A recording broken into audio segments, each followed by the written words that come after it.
और वो मान लो x is equal to a पर कॉन्टिन्यूस है, ठीक है, वो x is equal to a पर कॉन्टिन्यूस फंक्शन है, तो इस बात का मतलब क्या होता है, पहले ये चीज समझने का ट्राई करते हैं, ठीक है। तुम लिखो यहां पर, तुम्हें अगर ये दे रखा है कि if f x is continuous at x is equal to a, ठीक है, कोई पॉइंट है हमारे पास x बराबर है, और उस पॉइंट पर मान लो एफ एक्स फंक्शन कॉन्टिन्यूस है, ठीक है, कॉन्टिन्यूस फंक्शन है उस पॉइंट पर, तो इस बात का सिंपली मतलब क्या होता है, इस बात का सिंपली मतलब होता है कि उस पॉइंट पर उस फंक्शन का जो लेफ्ट हैंड लिमिट आएगा, लेफ्ट हैंड लिमिट ए माइनस का मतलब लेफ्ट हैंड लिमिट, ठीक है, ए पर फंक्शन का जो लेफ्ट हैंड लिमिट आएगा और ए पर फंक्शन का जो राइट हैंड लिमिट आएगा, ये तो बराबर होने ही चाहिए, ठीक है, ये तो बराबर होने ही चाहिए, ठीक है। और ये बराबर अगर होते हैं तो हमने क्या पढ़ा था, अगर ये बराबर होते हैं तो हमने पढ़ा था कि उस केस में फंक्शन का x बराबर a पर लिमिट एग्जिस्ट करता है। तो पहली चीज, ये तो बराबर होने ही चाहिए, LHL RHL तो a पर इक्वल आने ही चाहिए, मतलब फंक्शन की लिमिट तो एग्जिस्ट करनी ही चाहिए। लेकिन ये सफिशिएंट कंडीशन नहीं है, ये तो सिर्फ लिमिट एग्जिस्टेंस की कंडीशन है, तो लिमिट तो एग्जिस्ट करनी ही चाहिए। साथ में हम एक चीज और यहां पर ऐड करेंगे अलग से, कि जो इन लिमिट की वैल्यू आए, जो LHL की या RHL की वैल्यू आए, वो उस पॉइंट पर फंक्शन की वैल्यू के बराबर भी होना चाहिए, ठीक है। यानी कि जो a पर फंक्शन की वैल्यू आए, वो भी उस a पर जो फंक्शन का LHL और RHL आ रहा है उसके बराबर होना चाहिए, ठीक है, तब जाकर के फंक्शन क्या होगा, तब जाकर के फंक्शन कंटिन्यूअस होगा। अगर हम ये बोलें कि x बराबर a पर फंक्शन कंटिन्यूअस है, तो x बराबर a पर फंक्शन का लेफ्ट हैंड लिमिट, x बराबर a पर फंक्शन का राइट हैंड लिमिट और x बराबर a पर फंक्शन की वैल्यू, तीनों क्या होनी चाहिए, तीनों सेम होनी चाहिए। और अगर तीनों सेम है तो function x is equal to a पर कॉन्टिन्यूअस है, अगर एक भी डिफरेंट हो गया तो फंक्शन डिसकॉन्टिन्यूअस है। तो यहां पर अलग क्या है लिमिट से, देखो इतना काम तो लिमिट में भी हुआ करता था, इतना काम तो लिमिट में भी हुआ करता था, तो यहां पर हम ये बोलेंगे कि लिमिट तो एग्जिस्ट करनी चाहिए, तभी तो LHL और RHL इक्वल हो पाएंगे।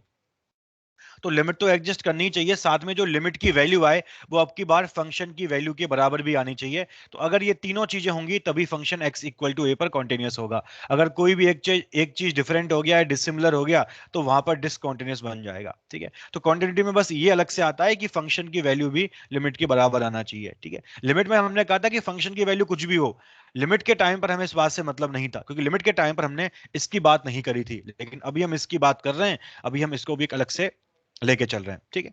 तो यहां तक की बात सबको क्लियर है, तो अगर ये तीनों चीजें होंगी बराबर तो फंक्शन x बराबर a पर कॉन्टिन्यूअस है, नहीं तो डिसकॉन्टिन्यूअस है। क्लियर सबको बात यहां तक?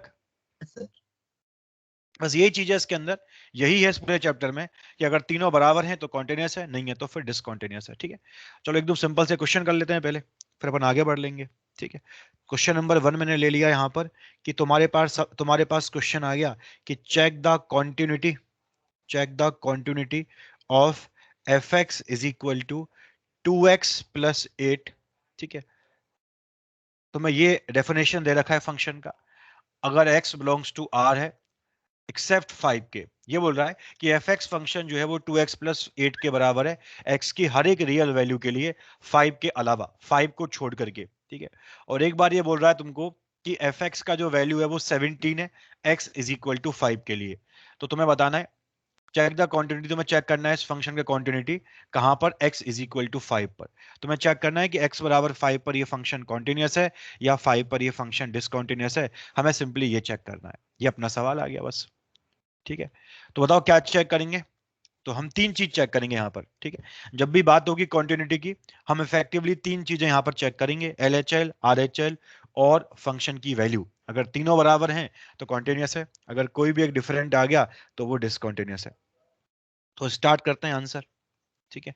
तो अगर मुझे सिर्फ 5 पे काम करना है तो मैं तीन चीज चेक करूंगा, एक तो मैं आर LHL चेक करूंगा, LHL मतलब f ऑफ 5 माइनस, ठीक है। f ऑफ 5 माइनस का मतलब होता है हम 5 के जस्ट लेफ्ट में फंक्शन की वैल्यूज की बात कर रहे हैं, कि 5 के जस्ट लेफ्ट में फंक्शन किस तरह की वैल्यूज को अप्रोच कर रहा है। तो ये 5 पर LHL हो गया फंक्शन का, फिर हम बात करेंगे 5 के RHL की, और फिर हम बात करेंगे 5 पर, एग्जैक्ट 5 पर फंक्शन की वैल्यू की। तुम मुझे बताओ, अगर फंक्शन 5 के लेफ्ट में है, फंक्शन 5 के लेफ्ट में, तो फंक्शन की डेफिनेशन क्या है, तो फंक्शन किस डेफिनेशन को फॉलो कर रहा है, तो फंक्शन कर रहा है इस डेफिनेशन को फॉलो, क्योंकि 17 तो उसकी वैल्यू तब है जब x एग्जैक्ट 5 है, 17 तो उसकी वैल्यू तब है जब x एग्जैक्ट 5 है, एग्जैक्ट 5 के अलावा x कुछ भी है, चाहे 5 के राइट में है चाहे 5 के लेफ्ट में है, हमेशा इसकी डेफिनेशन क्या है, हमेशा इसकी इसकी डेफिनेशन 2x+8 है।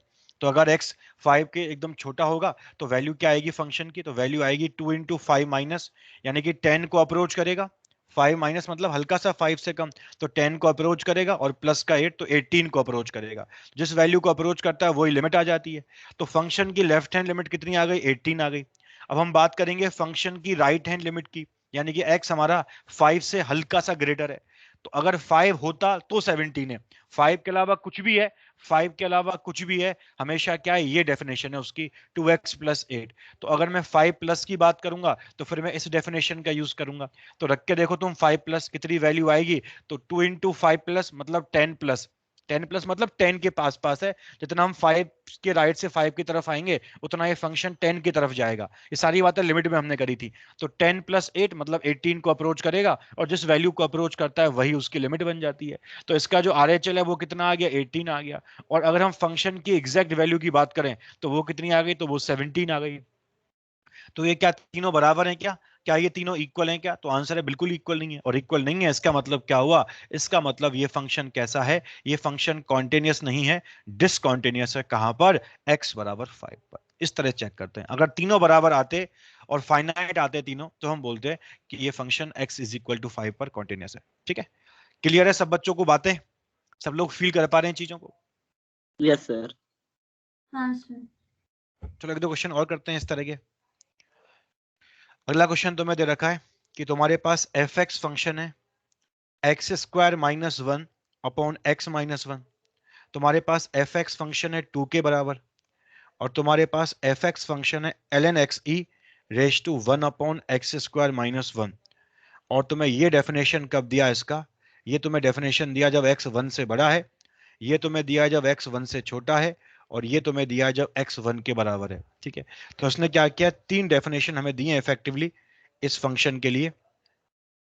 एक हमें क्या दिया है, एफ एक्स दे दिया x square minus one upon x minus one जब एक्स वन से छोटा है। एक हमें दे दिया कि एफ एक्स टू के बराबर है जब एक्स वन के बराबर है।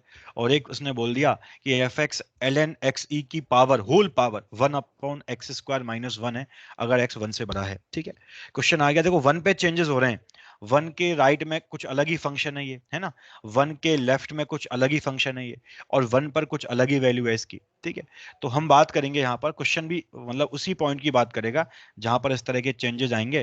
तो क्वेश्चन आ गया, check the continuity of F X at X is equal to one. हमें चेक करना है यहाँ पर इस फंक्शन की कॉन्टिन्यूटी को, कहाँ पे चेक करना है, हमें एक्स इक्वल टू वन पे चेक करना है। बताना है हमें कि वन पर ये फंक्शन कॉन्टिन्यूस है या डिसकॉन्टिन्यूस है। ठीक है, तो एक बार सब लोग पहले खुद से ट्राई करो इस सवाल को एक बार, बताओ मुझे कॉन्टिन्यूस है डिसकॉन्टिन्यूस है, क्योंकि लिमिट का ही खेल है यार पूरा इसके अंदर। अगर लिमिट आता होगा ना हमें तो फिर तो कुछ भी नहीं है इस चैप्टर में, लिमिट ही निकालनी है बस इफेक्टिवली। बाकी एक वन की वैल्यू को अलग से ऐड करना है, तो वो सब कुछ करना है, तो वो अगर हमने कर दिया तो फिर कोई दिक्कत ही नहीं आएगी।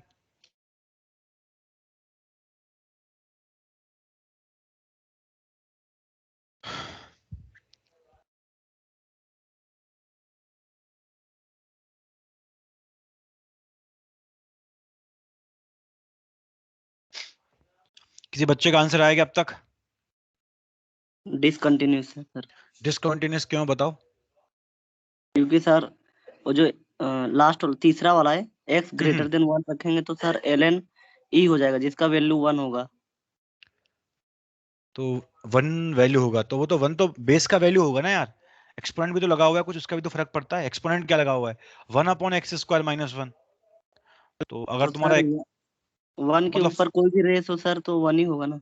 ऐसा थोड़ी होता है यार, वन के ऊपर अगर इन्फिनिटी रेज हो गया तो दिक्कत आती है ना, फिर तो वो इंडिटरमिनेट फॉर्म बन जाता है ना। यस सर हाँ। बात तो की थी हमने क्लास में इस तरह की, देखो तो देखा भी इन्फिनिटी रेज हो रहा है वन के ऊपर।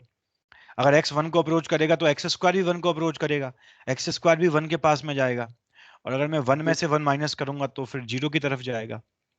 तो पूरी वैल्यू जो है वो इन्फिनिटी अप्रोचिंग है यार, ये वाली जो इसका एक्सपोनेंट है, तो वहां दिक्कत है। किसी और का आंसर आया क्या अब तक, तो चलो फिर क्वेश्चन को स्टार्ट करते हैं। वही तीनों काम हमारे पास होंगे, हमें L H L R H L और वैल्यू तीनों फाइंड करनी है, और तीनों अगर बराबर आएंगी तो कॉन्टिन्यूस है। तो पहले मैं काम करता हूं, F of one minus, one minus का मतलब सिंपली एल एच एल निकाल रहे हैं। ठीक है, तो अपन पहले LHL पे काम करते हैं, 1 पर LHL फाइंड करते हैं। तो तुम मुझे बताओ 1 के लेफ्ट में फंक्शन कौन सा है। तो अगर x 1 के लेफ्ट में है, 1 से छोटा है, तो फंक्शन हमारे पास ये वाला है। तो अपने पास जो फंक्शन है वो क्या है, एफ एक्स क्या है अपने पास, एफ एक्स है x square minus one upon x minus one. 1 के लेफ्ट में अपने पास ये वाला फंक्शन है। ठीक है, अब इस केस में हम देखते हैं कि यहाँ पर फॉर्म क्या बन रहा है अगर x 1 के लेफ्ट में। ठीक है, तो 1 का square minus one, zero approaching, 1 minus one, ये भी जीरो अप्रोचिंग। तो फॉर्म यहाँ पर बन रहा है 0/0। ठीक है, 1 के लेफ्ट में जो फंक्शन है उस पर अगर हम लेके चलें, तो जो इसका न्यूमरेटर है वो भी जीरो अप्रोच कर रहा है, डिनोमिनेटर वो भी जीरो अप्रोच कर रहा है। तो ये 0/0 फॉर्म आ चुका है, और 0/0 फॉर्म तो अपना इनडिटर्मिनेंट फॉर्म था। ठीक है, तो अगर इंडिटर्मिनेंट फॉर्म हो गया तो इसको डिटर्मिनेंट फॉर्म में कन्वर्ट करेंगे और फिर इसकी लिमिट निकालेंगे। ये तरीका होता है। जब जब इनडिटर्मिनेंट फॉर्म दिखाई दे, क्या करेंगे, डिटर्मिनेंट फॉर्म में कन्वर्ट करेंगे और फिर लिमिट निकालेंगे उसकी। तो फिर इसको तुम डिटर्मिनेंट फॉर्म में कन्वर्ट करो, तो क्या करो, फैक्टर्स कर दो उसके। तो ये लिखा है एक्स स्क्वायर माइनस वन, बताओ फैक्टर क्या आएंगे इसके, x minus one into x plus one, और नीचे कौन है, नीचे एक्स माइनस वन है। ये इससे कैंसिल हो गया। ठीक है, अब x तुम्हारा 1 को अप्रोच कर रहा है, तो ये वैल्यू किसको अप्रोच करेगी, तो ये वैल्यू 1 + 1 यानी कि 2 को अप्रोच करेगी। ठीक है, तो इसका मतलब क्या हुआ, 1 पर जो फंक्शन की लेफ्ट हैंड लिमिट आई, 1 पर जो फंक्शन का LHL आया वो कितना आया, वो 2 के इक्वल आया। अगर हम 1 पर वैल्यू की बात करें तो 1 पर वैल्यू कितनी है, 2 के बराबर है। तो LHL तो वैल्यू के बराबर है। अब अपन आ जाते हैं 1 प्लस पे। अब आते हैं अपन 1 प्लस पे कि 1 प्लस पर फंक्शन का बिहेवियर कैसा है, 1 प्लस पर फंक्शन किस वैल्यू की तरफ जाना चाह रहा है उसको भी एक बार चेक कर लेते हैं। तो अगर x हमारा 1 प्लस हो गया, ठीक है, तो डेफिनेशन कौन सी है, डेफिनेशन ये वाली है, ln x e की power 1 upon x square minus one. ठीक है, तो उस केस में जो एफ एक्स हमारे पास है वो क्या है, वो अपने पास है ln of X E raise to 1 upon x square minus one, ये फंक्शन है। अब अगर x अपना 1 प्लस है या 1 को अप्रोच कर रहा है, तो देखते हैं फंक्शन किसको अप्रोच कर रहा है। तो तुम रख के देखो किसको अप्रोच करेगा, ln 1 इंटू ई, तो ln e को अप्रोच करेगा, है ना, ln e को अप्रोच करेगा। और जो इसकी पावर है वो किसको अप्रोच करेगी, तो 1 upon one square minus one, तो 1 अपॉन जीरो को अप्रोच करेगी यार पावर, क्योंकि x अगर 1 को अप्रोच कर रहा है तो एक्स स्क्वायर 1 को अप्रोच करेगा, तो 1 अप्रोचिंग माइनस वन, तो जीरो अप्रोचिंग करेगा। अब ln e क्या होता है, तो वो तो 1 होता है, और 1 अपॉन जीरो कितना आता है, 1 अपॉन जीरो इन्फिनिटी आता है। तो ये फॉर्म क्या बन गया, ये फॉर्म बन गया 1 बेस 1 को अप्रोच कर रहा है और एक्सपोनेंट इन्फिनिटी को अप्रोच कर रहा है। तो ये भी एक इनडिटर्मिनेंट फॉर्म आ चुका है। ये कौन सा इनडिटर्मिनेंट फॉर्म है, ये 1:इन्फिनिटी वाला इनडिटर्मिनेंट फॉर्म है। तो क्या करें इसके लिए, डायरेक्टली एक फॉर्मूला होता है इसके लिमिट। डिस्कंटिन्यूअस आ रहा है। हाँ, कितना आ रहा है तुम्हारा RHL, बताओ कितना आ रहा है 1 पे। मतलब डिस्कंटिन्यूअस आ रहा है, ई मतलब रूट ई आ रहा है अच्छा, इसका। रूट ई आ रहा है, चलो देखते हैं, है ना, शायद रूट ई सही होगा, देखते हैं। तो ये पहली बात तो ये कि ये इनडिटर्मिनेंट फॉर्म है ना, तो हमें लिमिट की बात करनी पड़ेगी। हम डायरेक्टली निकाल पाएंगे, पहले इसको डिटर्मिनेंट फॉर्म में कन्वर्ट करेंगे फिर इसका लिमिट निकालेंगे। तो हम जानते हैं जब जब हमारे पास 1:इन्फिनिटी वाला फॉर्म बनता है, तो बताओ उसकी लिमिट कैसे निकालते हैं। तो मैंने तुमको कहा था कि डायरेक्टली एक फॉर्मूला होता है यार, उसको याद कर लेना। 1:इन्फिनिटी में याद है क्या वो फॉर्मूला लिमिट निकालने का, अगर 1:इन्फिनिटी की लिमिट निकालनी होती है तो बताओ फॉर्मूला क्या है। तो अपन बोलते हैं e की पावर में limit x approaches to a, और a यहाँ पे कितना है, a यहाँ पे 1 है, तो क्या बोलते हैं अपन, base function minus one into exponential function. ये तरीका हम फॉलो करते हैं 1:इन्फिनिटी वाले फॉर्म की लिमिट को निकालने के लिए। क्या तुम्हें कुछ याद आ रहा है क्या यार, कि ऐसी बातें करी थी कि अपन ने क्लास में। Yes sir. ठीक है, जब जब 1:इन्फिनिटी वाला फॉर्म बनेगा तो उस फॉर्म की लिमिट निकालने के लिए हम इस टेक्निक का यूज करते हैं, base function minus one into exponential function, इसका लिमिट फाइंड करते हैं, और इसकी जो लिमिटिंग वैल्यू आती है उसको ई पे रेस कर देते हैं। ई पर उसको रेस कर देंगे, जो रेस करने पर जो वैल्यू आएगी वही लिमिट बनेगी। तो फिर मैं यही काम कर रहा हूँ, तो यह आ गया e raise to limit x approaches to one. ठीक है, base function minus one, base function कौन है यहाँ पर, बेस फंक्शन है यहाँ पर ln xc, बेस फंक्शन यहाँ पर ln xc है, तो ln xe minus one into exponential function, exponential function कौन है, तो 1 upon x square minus one है, तो 1 upon x square minus one, ये एक्सपोनेंशियल फंक्शन आ गया। अब इस लिमिट को निकालेंगे, इस लिमिट को ई पे रेस करेंगे, वो अपना RHL बनेगा, वो अपना क्या बनेगा, RHL बनेगा। मैं तुमको फिर बोल रहा हूँ, इस चैप्टर में प्योरली लिमिट का एप्लीकेशन है। लिमिट निकालना तुम्हें अगर आता होगा तो इस चैप्टर में कोई दम नहीं है, कोई दम नहीं है इस चैप्टर में, अगर तुम लिमिट निकालना जानते हो। और लिमिट निकालना नहीं जानते हो तो फिर दम ही दम है इस चैप्टर में, फिर हम कुछ नहीं कर पाएंगे, है ना। तो प्योरली लिमिट का एप्लीकेशन इस चैप्टर के अंदर लिमिट आता होगा, तो इस चैप्टर का हम कोई भी सवाल बहुत इजीली कर सकते हैं। तो अब क्या करेंगे, तो अब देखते हैं ये लिमिट निकालते हैं। तो ये लिमिट कैसे निकालें अब, है ना। तो बहुत तरीके हैं लिमिट निकालने के। पहले तुम एक बार ये देख लो कि यहाँ पे कौन सा फॉर्म बन रहा है अभी, है ना। तो लिमिट x अप्रोचेज टू 1, ऊपर आ गया ln xc माइनस 1 और अपॉन में नीचे आ गया एक्स स्क्वायर माइनस 1। अब अगर x 1 को अप्रोच करेगा तो ln के जो अंदर लिखा हुआ है वो किसको अप्रोच करेगा, वो e को अप्रोच करेगा यार, क्योंकि 1 इंटू ई तो e हो जाएगा। तो ln e यानी कि 1 अप्रोचिंग, तो 1 अप्रोचिंग माइनस 1 तो 0 अप्रोचिंग, और नीचे भी 0 अप्रोचिंग क्योंकि 1 स्क्वायर माइनस 1 तो 0 अप्रोचिंग। तो बेसिकली ये जो लिखा हुआ है ना, ये 0/0 फॉर्म लिखा हुआ है। ये जो लिखा हुआ है वो 0/0 फॉर्म के अंदर लिखा हुआ है। और 0/0 फॉर्म का लिमिट निकालने के लिए या तो फैक्टर वेक्टर कर लो, या कुछ नहीं हो रहा तो लॉपिटल रूल लगा दो यार, कुछ भी तुम्हारे दिमाग में नहीं आ रहा। सबसे बढ़िया तरीका क्या है कि तुम लॉपिटल रूल का यूज कर दो, अगर तुम कुछ भी नहीं सोच पा रहे हो तो, ठीक है। तो मैं अभी वही कर रहा हूँ क्योंकि ये 0/0 फॉर्म है, हमने इसको 0/0 फॉर्म में कन्वर्ट कर दिया इसको। तो अब हम किसका यूज करेंगे, अब हम यूज करेंगे लॉपिटल रूल का। अब हम यूज करेंगे लॉपिटल रूल का। और लॉपिटल रूल क्या बोलता है यार, कि तुम डिफरेंशिएट कर दो ऊपर नीचे, डिफरेंशिएट कर दो ऊपर नीचे। तो मैंने डिफरेंशिएट किया ln x e माइनस 1 का, तो ln x e का क्या आएगा, 1 अपॉन एक्स ई आएगा। ln समथिंग का क्या होता है, 1 अपॉन समथिंग, इनटू में क्या आएगा, इसको भी डिफरेंशिएट करेंगे समथिंग को, तो एक्स ई का डेरिवेटिव क्या आ गया, एक्स ई का, तो एक्स ई का ई आ जाएगा यार, ठीक है। अब इतना तुमको पता होगा यार, चेन रूल लगाते हैं इस तरह के फंक्शंस को डिफरेंशिएट करने के लिए। तो ln एक्स ई का 1 upon x e into x e का ई आ गया, और 1 का तो 0 हो ही जाएगा, नीचे आ गया एक्स स्क्वायर, उसका 2x हो गया, 1 का तो 0 हो ही जाएगा, ठीक है। चलो अब क्या करेंगे बताओ, तो तुम लगाओ यहाँ पे लिमिट, तो ई रेश टू लिमिट ई से तो ई कट ही जाएगा, तो ई रेश टू एक्स को 1 ले लो, तो ऊपर 1/1 नीचे 2, तो ई रेश टू 1/2 आ गया। तो ये इसका क्या आ गया, ये इसका RHL आ गया यार। तो LHL भी 2 था इसका, LHL 2 था इसका, और इसका जो वैल्यू RHL है वो कितना आ गया, RHL इसका e रेश टू 1/2 आ गया। तो अपन यहीं पे बोल सकते हैं कि ये फंक्शन तो डिसकंटिन्यूअस है, ठीक है, क्योंकि LHL RHL ही डिफरेंट आ गए, जबकि क्वांटिटी के लिए तो तीनों बराबर होने चाहिए थे। तो LHL 2 है, RHL e रेश टू 1/2 है, और जो फंक्शन की वैल्यू आई है उस पॉइंट पर, वो वैल्यू कितनी आई है, वो वैल्यू 2 के बराबर आई है। तो वैल्यू कितनी आ गई, वैल्यू 2 आ गई। तो क्या तीनों सेम है, क्या नहीं है, तो ये तो पक्का डिसकंटिन्यूअस है, ये तो लिमिट ही एग्जिस्ट नहीं कर रहा है इसका तो, क्योंकि लिमिट एग्जिस्टेंस के लिए ही LHL RHL इक्वल होने चाहिए, तो यहाँ तो लिमिट ही एग्जिस्ट नहीं कर रहा, तो ये तो पक्का डिसकंटिन्यूअस है। तो आंसर क्या आएगा इसका, कि this function is a discontinuous function. जो हमने ऊपर एग्जांपल लिया था ना, ऊपर एग्जांपल नंबर 1, वो देखो भले ही वो डिसकंटिन्यूअस था लेकिन उसकी लिमिट एग्जिस्ट कर रही थी, क्योंकि लिमिट एग्जिस्टेंस की सिर्फ इतनी कंडीशन होती है कि लेफ्ट हैंड लिमिट और राइट हैंड लिमिट सेम होनी चाहिए। तो लेफ्ट हैंड लिमिट 18 था, राइट हैंड लिमिट 18 था, तो वो तो कम से कम सेम थे, तो लिमिट तो वहां पर एग्जिस्ट कर रहा था। हालांकि फंक्शन इसलिए डिसकंटिन्यूअस आ गया क्योंकि जो वैल्यू थी वो लिमिट के बराबर नहीं थी, ठीक है। लेकिन यहाँ तो RHL LHL इक्वल नहीं है, तो यहाँ तो पक्का ये फंक्शन डिसकंटिन्यूअस तो है ही, साथ में इसका लिमिट भी एग्जिस्ट नहीं कर रहा। क्लियर है बात सबको ये वाली, सब लोग फील कर पा रहे हैं चीजों को। Yes sir. किसी को डाउट है कुछ भी तो पूछो यहाँ तक,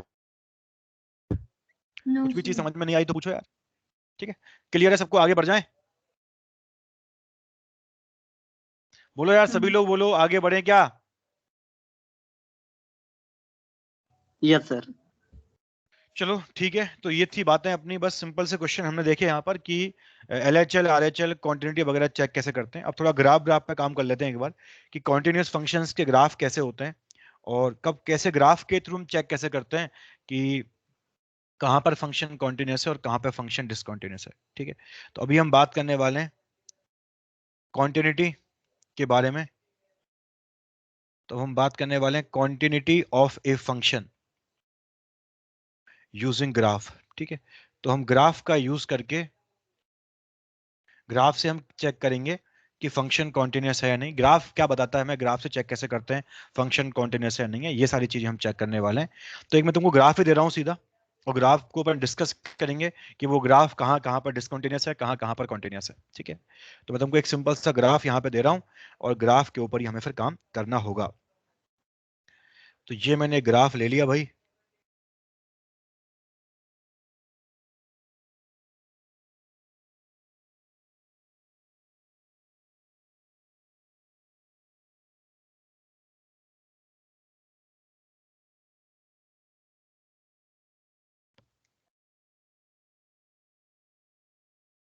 मान लो ये वाला point x equal to a है, ये वाला पॉइंट b है, ये वाला पॉइंट c है, ये वाला पॉइंट d और ये वाला पॉइंट e। ऐसे कुछ रेंडमली मैंने ग्राफ यहाँ पर ऐसे ही प्लॉट कर दिया, ठीक है। क्वेश्चन आ गया, बताना है हमें इन 5 पॉइंट में से ABCD ये जो 5 पॉइंट है, इन 5 पॉइंट में से कौन कौन से पॉइंट पर फंक्शन कॉन्टिन्यूस है और कौन कौन से पॉइंट पर फंक्शन डिसकंटिन्यूस है, ठीक है। ये मैंने रैंडमली यहाँ पर 5 पॉइंट इस प्रकार के ले लिए, ठीक है। चलो तो हम वन बाय वन सब पर काम करना स्टार्ट करेंगे, ठीक है। वन बाय वन जो है हम सब पर काम करना स्टार्ट करेंगे कि किस पॉइंट पर फंक्शन कॉन्टिन्यूस है और किस पॉइंट पर फंक्शन डिसकंटिन्यूस है, ठीक है। तो काम करना स्टार्ट करते हैं अपन, किस पॉइंट पर फंक्शन कॉन्टिन्यूस और किस पॉइंट पर फंक्शन डिसकंटिन्यूस, ठीक है। चलो तो स्टार्ट कर लेते हैं काम करना। तो मैं पहला पॉइंट यहाँ पे ले रहा हूँ x is equal to B.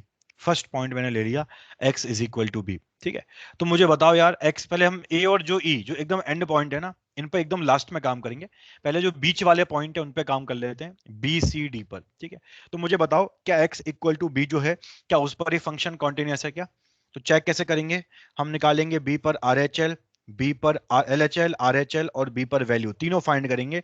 अगर तीनों सेम आएंगी और तीनों फाइनाइट आएंगे तो फंक्शन कॉन्टिन्यूस है, अगर एक भी डिफरेंट आ गया तो डिसकंटिन्यूस है। तो चेक कैसे करेंगे, देखो जैसे हमने लिमिट में चेक किया था वही काम हम यहाँ पे करेंगे। तो अगर मुझे बी पर RHL फाइंड करना है, बी पर RHL, तो इसका मतलब क्या हुआ, मैं बी के जस्ट राइट वाले पॉइंट पे जाऊंगा।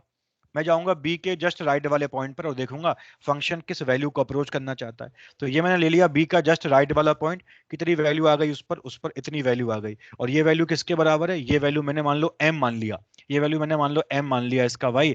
तो b पर फंक्शन का जो RHL है वो किसके बराबर है, m के बराबर है। किसके बराबर है, m के बराबर है। तो मतलब b के जस्ट राइट में वैल्यू क्या आ रही है फंक्शन की ग्राफिकली, वो देखते हैं। तो b के राइट में देखो ग्राफ ये वाला है, बी के जस्ट राइट में ग्राफ अपना चेंज हो गया, तो ग्राफ से जो वैल्यू आएगी वही बनेगी RHL। तो बी के राइट में बी के राइट में फंक्शन m को अप्रोच कर रहा है। अगर मान लो मैं बी के लेफ्ट में जाऊं, मुझे बी पर अगर LHL निकालना है, इसका मतलब क्या हुआ, मैं बी के जस्ट लेफ्ट वाले पॉइंट पर निकालूंगा फंक्शन का वैल्यू। तो ये तो x is equal to B है, मैं हल्का सा लेफ्ट में आ गया, देख रहा हूं कि फंक्शन कहां जा रहा है। तो फंक्शन जितना हम बी के नजदीक आएंगे बी के लेफ्ट से, तो फंक्शन जो है वो इस वैल्यू को अप्रोच करना चाहेगा। और मान लो ये वैल्यू मैंने n मान ली, तो ये कितना आ जाएगा, ये n आ जाएगा, ठीक है। तो अपन यही बोल देंगे कि फंक्शन डिसकंटिन्यूअस है, क्योंकि दोनों अलग अलग वैल्यू हैं, RHL अलग है, LHL अलग है। तो हम यही बोल सकते हैं कि फंक्शन डिसकंटिन्यूअस है, क्योंकि कंटिन्यूटी के लिए तो तीनों नंबर सेम आने चाहिए थे। अगर मैं वैल्यू की बात करूं तो कितनी वैल्यू है फंक्शन की बी पर, तो वैल्यू भी n है, हालांकि वैल्यू भी n है एग्जैक्टली। तो यहां पर LHL और वैल्यू तो सेम है, लेकिन वो RHL के बराबर नहीं है। इसका मतलब क्या हुआ, this function is discontinuous, this function is discontinuous at x is equal to b। ये सवाल, ये फंक्शन x बराबर b पर कैसा है, x बराबर b पर डिसकंटिन्यूअस है। क्लियर बात है ये वाली, ठीक है। चलो क्लियर है, समझ पाए सभी लोग? हाँ ना बोलो यार, समझ पाए क्या? हाँ सर। सर आपने वैल्यू एन क्यों कैसे लिया? तो कुछ ना कुछ डिफरेंट तो होगा ही होगा ना, मैंने ऐसे मान लिया रैंडमली, ठीक है। मैंने नाम दे दिया, मतलब कुछ ना कुछ अलग वैल्यू होगी तो मैंने m वैल्यू मान लिया। मतलब दोनों सेम थोड़ी हैं, उसकी हाइट अलग है तो उसकी वैल्यू अलग आएगी, वो थोड़ी बड़ी वैल्यू होगी। m थोड़ा ज्यादा होगा, n थोड़ा कम होगा, क्योंकि m थोड़ा ऊपर है, ऊपर होगा तो y बड़ा आएगा उसका, n का y कम आएगा, थोड़ा डिस्टिंग्विश करने के लिए। तो पता चल गया। चलो ठीक है, तो ये हो गया अपना b। अब हम आते हैं ऐसे ही। अच्छा तुम मुझे बताओ क्या x इक्वल टू बी पर लिमिट एग्जिस्ट कर रहा है क्या, लिमिट? तो देखो लिमिट भी एग्जिस्ट नहीं कर रहा, क्योंकि नहीं। लिमिट के लिए LHL RHL सेम होने चाहिए थे, समान होने चाहिए थे, वो नहीं है। तो लिमिट भी एग्जिस्ट नहीं कर रहा, ठीक है। अब आते हैं अपन x इक्वल टू सी पर। देखो लिमिट का एग्जिस्टेंस का कंडीशन सिर्फ ये होता है कि LHL RHL सेम हो, ठीक है। तो वो बराबर नहीं है तो लिमिट एग्जिस्ट नहीं करेगा। अब आते हैं अपन x इक्वल टू सी पर। x इक्वल टू सी पर आ जाओ तुम, ठीक है। बताओ सी पर क्या हो रहा है, ठीक है। देखो मैंने एक काम करना भूल, कंटिन्यूस है। एक मिनट थोड़ा सा चेंज कर लेता हूँ सी पर। मैंने सी पर ये ओपन सर्कल लगा दिया यहाँ पर, ओपन सर्कल मतलब सी पर फंक्शन डिफाइन नहीं है, ठीक है। सी पर फंक्शन डिफाइन नहीं है, ओपन सर्कल का मतलब ये हुआ, ठीक है। अब देखते हैं क्या होता है। तो हम पहले सी पर LHL की बात करते हैं। LHL का मतलब क्या होता है, सी के जस्ट लेफ्ट में फंक्शन किस वैल्यू की तरफ आ रहा है। और हम सी के जस्ट लेफ्ट से सी की तरफ आ रहे हैं, तो हम जितना सी के लेफ्ट से सी की तरफ आएंगे, अगर हम एकदम सी के पास में पहुंच जाएंगे, एकदम सी के पास में लेफ्ट में पहुंच जाएंगे, तो फंक्शन इस वैल्यू की तरफ पहुंचना चाहेगा। मान लो मैंने इस वैल्यू को z मान लिया, मान लो मैंने इस वैल्यू को z मान लिया, तो सी का जो LHL है वो कितना आ गया, z आ गया। सी के लेफ्ट से अगर मैं सी की तरफ आऊंगा तो फंक्शन z की तरफ पहुंचना चाहेगा।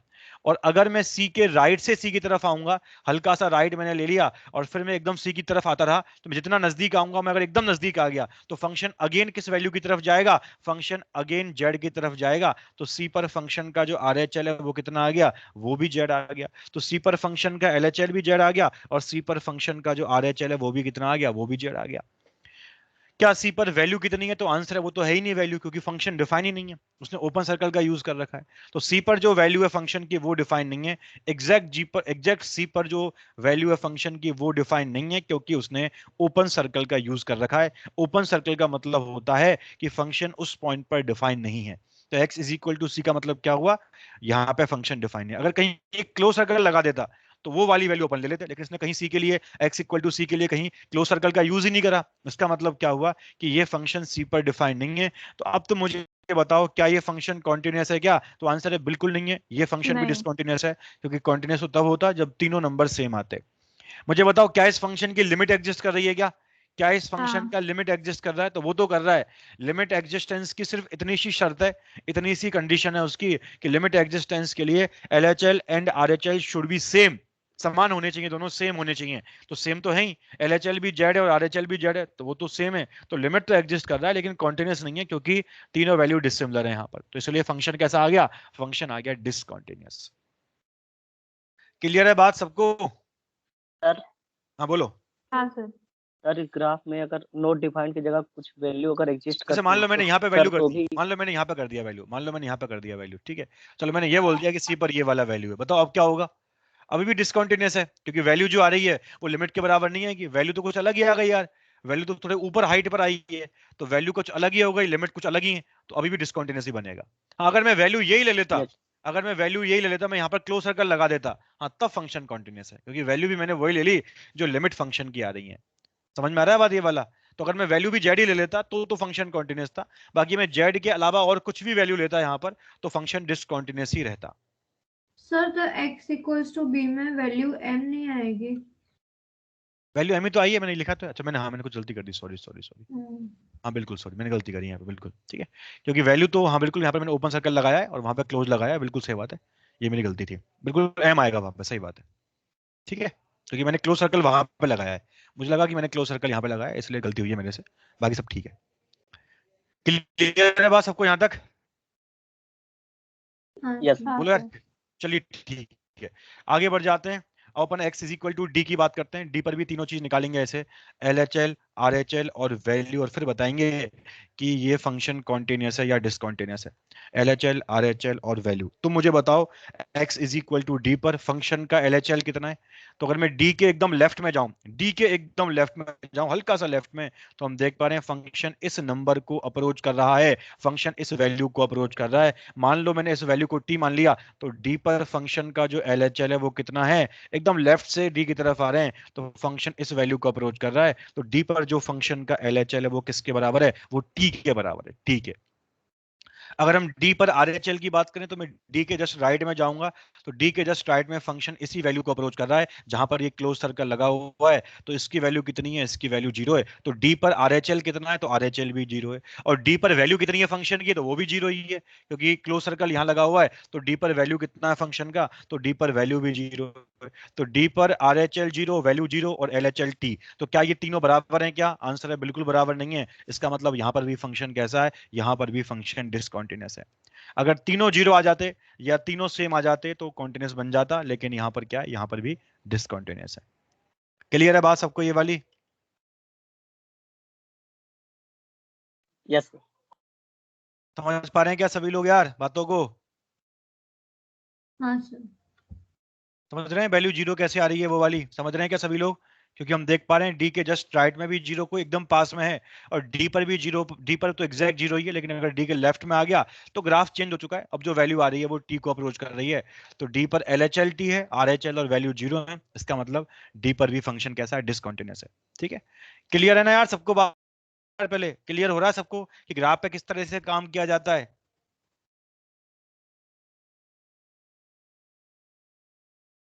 क्लियर हो रहा है क्या सबको, ग्राफ पर किस तरीके से काम हाँ करते सर। हैं?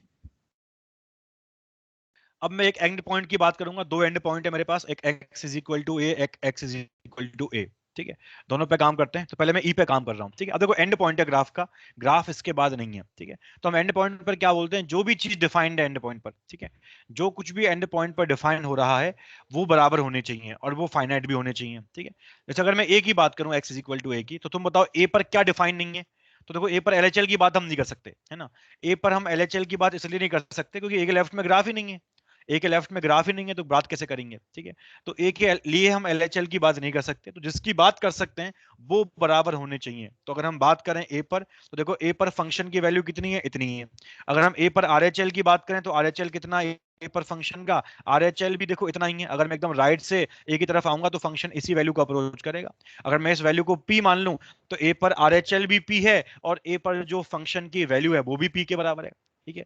तो इसका मतलब क्या हुआ, ए एक्स बराबर ए पर फंक्शन का आरएचएल भी पी आ गया और वैल्यू भी पी आ गया, ठीक है। रही बात एलएचएल की, तो वो तो है ही नहीं, वो तो है ही नहीं क्योंकि लेफ्ट में फंक्शन ही नहीं है इसके में, ठीक है। तो बताओ इसका मतलब क्या हुआ, क्या ये दोनों बराबर हैं क्या, जो चीज डिफाइन है वो बराबर है क्या और वो फाइनाइट है क्या। तो आंसर है बिल्कुल बराबर भी हैं और फाइनाइट भी हैं। इसका मतलब ये क्या हो गया, ये function x is equal to a पर कॉन्टिन्यूअस है। क्योंकि जो डिफाइन नहीं है उसकी तो हम बात ही नहीं करते, जो एग्जिस्ट ही नहीं कर रहा हमारे पास उसकी तो हम बात ही नहीं करेंगे। तो जो जो चीज हमारे पास है वो फाइनाइट और बराबर है क्या, तो आंसर बिल्कुल है, आरएचएल और वैल्यू है वहां पर। इसका मतलब फंक्शन कैसा है, function x is equal to a पर कॉन्टिन्यूअस फंक्शन बन जाएगा। क्लियर बात सबको यहां तक? यस। हाँ सर। अब तुम मुझे बताओ x इज इक्वल टू ई पर, बताओ मुझे x इज इक्वल टू ई पर ये फंक्शन जो है क्या कॉन्टिन्यूअस है क्या, x इज इक्वल टू ई पर क्या ये फंक्शन कॉन्टिन्यूअस है क्या, x इज इक्वल टू ई पर बोलो। नहीं नहीं बिल्कुल नहीं है, क्योंकि देखो x इक्वल टू ई पर आरएचएल तो डिफाइन है ही नहीं, एलएचएल डिफाइन है। लेकिन क्या एलएचएल जो है इसका वो फाइनाइट है क्या, तो आंसर है बिल्कुल नहीं है। अगर मैं ई के एकदम लेफ्ट में जाऊंगा तो फंक्शन की जो वैल्यू है वो इन्फिनिटी की तरफ जाएगी, क्योंकि ग्राफ ये लगातार ऊपर बढ़ता जाएगा और ये जो लाइन है इसके लिए एसिम्पटोट की तरह काम करेगी। तो अगर ऊपर बढ़ता जाएगा तो उस पर वैल्यू आएगी फंक्शन की, वो कितनी आएगी, वो इन्फिनिटी आएगी, ठीक है। तो ई पर जो एलएचएल है वो डिफाइन नहीं है, ई पर जो एलएचएल वो क्या है, वो नॉट डिफाइंड या फाइनाइट नहीं है, ठीक है। तो हमने कहा था कि अगर फंक्शन का लिमिट या फंक्शन कॉन्टिन्यूअस है तो एलएचएल फाइनाइट होना चाहिए, एलएचएल आरएचएल जो भी है। तो ये फाइनाइट नहीं है, इसका मतलब यहाँ पर फंक्शन कैसा है, यहाँ पर भी फंक्शन डिसकंटिन्यूअस है, ठीक है। अगर ये फाइनाइट होता और फंक्शन की वैल्यू के बराबर आता तो हम बोल देते वहां पर कि उस केस में क्या होगा, फंक्शन कॉन्टिन्यूअस होगा। लेकिन यहाँ तो ये फाइनाइट ही नहीं है, क्योंकि ये कहाँ जा रहा होगा, ये जा रहा होगा टुवर्ड इन्फिनिटी, ये इन्फिनिटी की तरफ जा रहा होगा। तो इसलिए फंक्शन क्या बन गया यहाँ पर बन गया डिसकंटिन्यूअस। क्लियर सबको बातें, हाँ क्लियर सर। है क्या? हाँ ठीक है, सर। चलिए तो आगे बढ़ते हैं।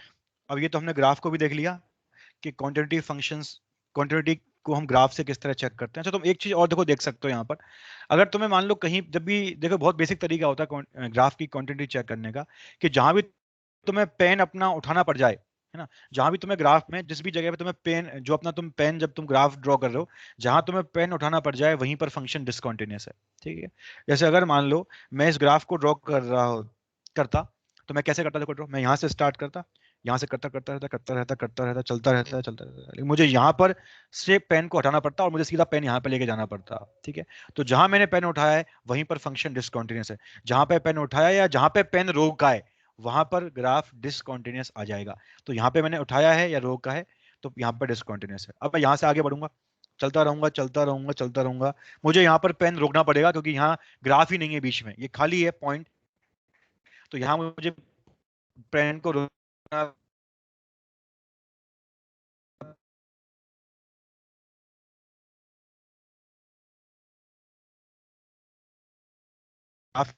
इसका मतलब क्या हुआ, पेन को रोकना या उठाना पड़ रहा है, देन डेफिनेटली फंक्शन क्या आएगा, फंक्शन डिसकंटिन्यूअस आ जाएगा। तो इस तरह से भी हम यहाँ पर चीजों को चेक कर सकते हैं, ठीक है। समझ में आ रहा है बात, कि जहां पर तुम्हें पेन उठाना पड़ जाए या पेन रोकना पड़ जाए वहां पर फंक्शन क्या आ जाएगा, वहां पर भी फंक्शन डिसकंटिन्यूअस आ जाएगा। ऐसे भी हम एक बेसिक तरीका है, इसके थ्रू भी हम चीजों को चेक कर सकते हैं।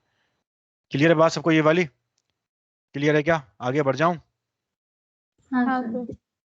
चलिए, तो अब तुम कुछ ऐसे लिखो, तुम आगे लिखो इसके अंदर जनरल पॉइंट्स अबाउट कॉन्टिन्यूटी, ठीक है। कुछ जनरल पॉइंट कुछ जो इंपॉर्टेंट पॉइंट है, जनरल पॉइंट्स हैं अपने, उनको देख लेते हैं एक बार, जिसका हम यूज करेंगे आगे सवालों को करने के लिए। ठीक है, तुम लोग को जनरल पॉइंट्स अबाउट कॉन्टिन्यूटी।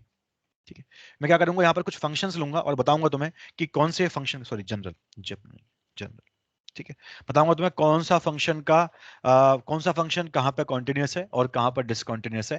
थोड़े जो अपने स्टैंडर्ड फंक्शन है, जैसे ट्रिग्नोमेट्रिक फंक्शन हो गए, थोड़ा इनके बारे में बात कर लेते हैं कि कौन सा फंक्शन कहाँ पर डिसकॉन्टिन्यूस है, कहाँ पर कॉन्टिन्यूस है। ठीक है, तुम लिखो यहाँ पर, एक मैं टेबल टाइप की फॉर्म कर रहा हूँ, है ना। इधर लिख रहा हूँ मैं लेफ्ट में फंक्शन और राइट में लिख रहा हूँ मैं पॉइंट ऑफ डिसकॉन्टिन्यूटी। ठीक है, इस टेबल को तुम्हें थोड़ा याद भी रखना है यार, इस टेबल को तुम्हें थोड़ा सा जो है वो याद भी रखना है। ठीक है, फंक्शन और जो इसका पॉइंट है डिसकॉन्टिन्यूटी का, उन सब की अपन बात कर लेते हैं यहाँ पर। तो पहला, ठीक है, पहला लिख लो तुम यहाँ पर सबसे पहले कि अगर मैं ले लूँ साइन एक्स फंक्शन, मैं ले लूँ कॉस एक्स फंक्शन, मैं ले लूँ ई रेज टू एक्स या कोई भी एक्सपोनेंशियल फंक्शन, मैंने मॉड एक्स ले लिया, मैंने टेन इनवर्स एक्स ले लिया, मैंने कॉट इनवर्स एक्स ले लिया, ठीक है, या फिर मैंने कोई भी पॉलिनोमियल फंक्शन ले लिया, मैंने कोई भी पॉलिनोमियल फंक्शन ले लिया, तो इनका जो पॉइंट्स डिसकंटिन्यूटी का आता है वो कुछ नहीं आता, नल। ठीक है, ये हमेशा कॉन्टिन्यूस होते हैं, sine cos E raise to X, mod X, tan inverse X, cot inverse X या कोई भी पॉलिनोमियल फंक्शन, ये हमेशा कॉन्टिन्यूस होते हैं, ये कहीं पर भी डिसकॉन्टिन्यूस नहीं बनते। क्योंकि हमने अभी बात करी थी, कोई भी फंक्शन डिसकॉन्टिन्यूस कहाँ बनता है, जहां उसके ग्राफ में ब्रेक आता है, जहां पे उसका ग्राफ टूटता है या जहां पर उसके ग्राफ में ठहराव आएगा, रुकेगा, वहीं पर क्या होगा, वो वहीं पर डिसकॉन्टिन्यूस बनेगा। इनके ग्राफों में कहीं भी कोई ठहराव, कोई भी स्टॉपिंग पॉइंट या कोई भी ब्रेक वाला पॉइंट नहीं आता है। अगर हम साइन के ग्राफ की बात करें तो वो साइन का ग्राफ इस तरह से लगातार चलता रहेगा, ग्राफ में कहीं भी कोई ब्रेक वगैरह कुछ भी नहीं आने वाला पूरे आर के लिए, इसका मतलब पूरे आर के लिए कॉन्टिन्यूस है। ऐसे cos E raise to X, mod X, हम किसी के ग्राफ की बात करें, ग्राफ में कहीं पर भी कोई ब्रेक नहीं आना चाहिए, ग्राफ कहीं पर भी रुके नहीं, तो ये सारे ग्राफ, चाहे वो कोई भी अपने पास कैसा भी अपने पास पॉलिनोमियल फंक्शन हो, किसी भी इन सभी ग्राफों में कहीं पर भी रुकना नहीं है, बस लगातार ग्राफ को हमें प्लॉट करते जाना है। इसीलिए ये ग्राफ क्या होते हैं, पूरे आर के लिए क्या होते हैं, पूरे आर के लिए होते हैं कॉन्टिन्यूस, पूरे आर के लिए। क्लियर है बात सबको, सबको बात समझ में आ रही है ये वाली, ये फंक्शंस कहाँ होते हैं, हाँ सर। पूरे आर के लिए कॉन्टिन्यूस, क्योंकि इनके ग्राफ में, पूरे आर में कहीं पर भी ब्रेक वगैरह नहीं आते, कहीं पर भी टूट नहीं है, कहीं पर भी ब्रेक नहीं होता इनके ग्राफ में, that's why all these graphs are continuous. ठीक है, for X belongs to R. अब मैं ले रहा हूं सेकंड टाइप के function, sine inverse X, cos inverse X और सेक इनवर्स एक्स और कोसेक इनवर्स एक्स। ठीक है, ये भी ग्राफ कैसे होते हैं, ये भी ग्राफ कॉन्टिन्यूस होते हैं, ये भी ग्राफों में कहीं भी डिसकॉन्टिन्यूटी नहीं आती इनकी डोमेन में। ठीक है, देखो फर्क क्या है फर्स्ट और सेकंड पॉइंट में। फर्स्ट पॉइंट ऐसा है जिसमें जो फंक्शन है उसका डोमेन आर है, फर्स्ट पॉइंट ऐसा है मेरे पास, मैंने जिसमें जो भी फंक्शन लिए उनका डोमेन आर है, उनमें हम कोई भी एक्स की वैल्यू रख सकते हैं। और सेकंड वाले पॉइंट में मैंने जो भी एक्स लिए हैं उनका डोमेन आर नहीं है। जैसे हम साइन इनवर्स की बात करें तो इनवर्स ट्रिग्नोमेट्रिक फंक्शन पढ़ चुके हैं सभी लोग, तो साइन इनवर्स एक्स का डोमेन -1 से 1 में आता है, कॉस इनवर्स का डोमेन भी -1 से 1 में आता है, सेकंड इनवर्स का डोमेन या तो 1 से बड़ा या -1 से छोटा, इस तरह से आता है। तो जो भी ये फंक्शन है, ये हमेशा, जैसे ये तो क्या था, ये तो पूरे आर के लिए कॉन्टिन्यूस थे क्योंकि इसका डोमेन आर था, जबकि ये क्या है, जो भी इनका रेस्ट्रिक्टेड डोमेन है, जो भी इनका डोमेन है, उस डोमेन के लिए कैसे हैं, उस डोमेन के लिए कॉन्टिन्यूस फंक्शन है ये। ठीक है, कैसे हैं, फर्क क्या है दोनों में, पहले वाले नोट में सारे फंक्शंस का जो भी फंक्शन इन्वॉल्व हुए हैं सब का डोमेन आर है, और सेकंड वाले फंक्शंस का डोमेन आर नहीं है, सबका रेस्ट्रिक्टेड डोमेन है, लेकिन जो भी डोमेन है उसमें वो क्या है, उसमें वो कॉन्टिन्यूस है। क्लियर है बात है सबको, क्या बोलना चाह रहा हूं, सबको क्लियर है। हाँ सर। थर्ड पॉइंट देखो तुम, अगर मैं बात करूं टेन फंक्शन की या सेक फंक्शन की, बताओ ये कहां पर होते हैं डिसकंटिन्यूअस। तो अगर मैं टेन की बात करूं, बताओ टेन क्या चीज है, तो टेन होता है तुम्हारा साइन अपॉन कॉस, और सेक क्या चीज है, सेक तुम्हारा 1 अपॉन कॉस है, तो टेन तुम्हारा साइन वाई कॉस होता है और सेक तुम्हारा 1 अपॉन कॉस है। क्या ये डिसकंटिन्यूअस बनेंगे, तो आंसर है बन जाएंगे। कहां बन जाएंगे, जहां पर ये डिफाइन ही नहीं होंगे। ठीक है, अगर मान लो किसी पॉइंट पर ये डिफाइन ही नहीं हुए तो वहां पे वो डिसकंटिन्यूअस है, क्योंकि हमने अभी क्या कहा था, कॉन्टिन्यूटी के लिए क्या क्या चीजें होनी चाहिए, 3 चीजें होनी चाहिए, वैल्यू फंक्शन की, फंक्शन का एलएचएल, फंक्शन का आरएचएल, तीनों सेम आने चाहिए। ठीक है, तो अगर जहां पर ये डिफाइन ही नहीं हुए वहां उनकी कुछ वैल्यू नहीं आएगी यार, और अगर वैल्यू नहीं आएगी तो फिर वो कॉन्टिन्यूस फंक्शन नहीं बनेंगे। ठीक है, अब वैल्यू कहां नहीं आएगी, जब डिवाइड में 0 बनेगा, डिवाइड में दोनों में क्या है, डिवाइड में दोनों में कॉस है, तो जब जब जिस जिस एक्स पर कॉस की वैल्यू 0 होगी वहां पर टेन और सेक में डिवाइड में 0 आ जाएगा, और अगर डिवाइड में 0 आ गया देन फंक्शन डिफाइन नहीं होंगे। ठीक है, तो कॉस एक्स लिखा हुआ है, अब तुम बताओ मुझे कॉस एक्स की वैल्यू 0 कब आएगी, बताओ कॉस की वैल्यू 0 कब आती है, तुमको पता होगा यार, कॉस की वैल्यू 0 आती है जब अपने पास एंगल कैसा होता है, π/2 का ऑड मल्टीपल होता है, π/2 का ऑड मल्टीपल, यानी कि जब x π/2, 3π/2, -π/2, -3π/2, 5π/2 इस टाइप का एंगल आ जाएगा, तो ये tan और sec डिफाइन नहीं होंगे। और अगर फंक्शन डिफाइन नहीं है तो फंक्शन कैसे हैं, डिसकंटीन्यूअस फंक्शन है ये वाले, क्योंकि कॉन्टिन्यूटी के लिए फंक्शन का डिफाइन होना जरूरी है। क्लियर है सबको बात है? हाँ सर। बाकी लोग भी तो बोलो यार, कुछ क्लियर है क्या, समझ में आ रही Yes, हैं sir. चीजें? Yes sir. फिर मैंने फोर्थ टाइप का फंक्शन ले लिया, कॉट एंड कोसेक। कॉट और कोसेक में क्या खूबी है, दोनों ये भी सेम टाइप के फंक्शन है। कॉट तुम्हारा होता है कॉस अपॉन साइन, और कोसेक तुम्हारा क्या होता है, ये होता है तुम्हारा 1 अपॉन साइन, ये तुम्हारा कोसेक फंक्शन होता है। ठीक है, अब फिर वही बात है, कॉट हो या कोसेक हो, दिक्कत कब आएगी, जब डिवाइड में 0 आएगा। अगर डिवाइड में 0 क्रिएट हो गया तो फंक्शन क्या है, डिसकंटीन्यूअस। ठीक है, तो डिवाइड में 0 बताओ कब क्रिएट होगा, जब साइन की वैल्यू 0 हो जाए। तो जिस जिस एक्स पर साइन की वैल्यू 0 हो जाएगी वहां पर डिवाइड में 0 आ जाएगा, और अगर डिवाइड में 0 आ गया तो फंक्शन डिफाइन नहीं होगा, और फंक्शन डिफाइन नहीं हुआ तो फंक्शन डिसकंटीन्यूअस है।